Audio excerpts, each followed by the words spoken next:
Hello, my name is Aaron Linder. I just wanted to give a quick presentation on our rationale for this Omdena bus rider project. And the background is I lived in Winston-Salem for about 10 years, as opposed to Sacramento, California, where I grew up.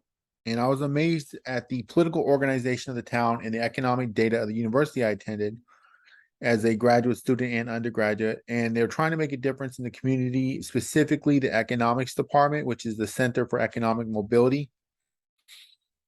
An introduction, Winston-Salem has a better organized community than the capital city of California when I grew up. With Sacramento, where the community is small enough that each person can make an impact in zoning and municipal policy, and then our budgets are public and people have a say in our government. Or if you live in a city with 2 or 3 million people, there's not much say in what goes on, and it's a lot less organized. So we worked on the bus ridership idea. Was an idea we were expounding upon university research and trying to see if we can use AI technologies to get a further view into some of the surveys that the Center for Economic Mobility was completing and how this AI can help us to understand the budget policies of the city.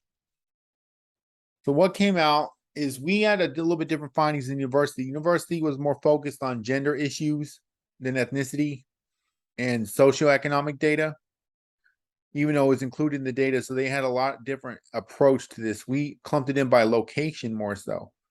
So we made a model most basis on location, demand of work, and ethnicity for exploratory data analysis, and made a model of a naive Bayes model.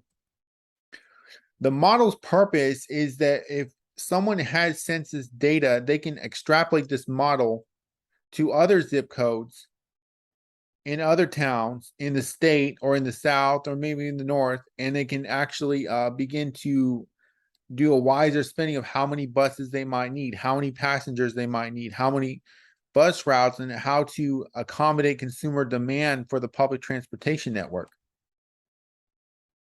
This model is useful because 25% of the population have social mobility and low work outcomes because they don't have abilities to get around. They don't have the social mobility, so that it's the city's responsibility to increase the social mobility of its citizens.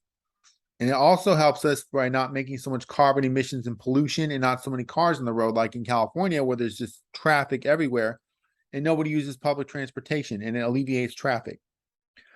So it's just a quick presentation of what it's for, what the model's for, what it can be used for. And if there's any questions, you can contact me on LinkedIn or Slack, and I'll be happy to assist you guys.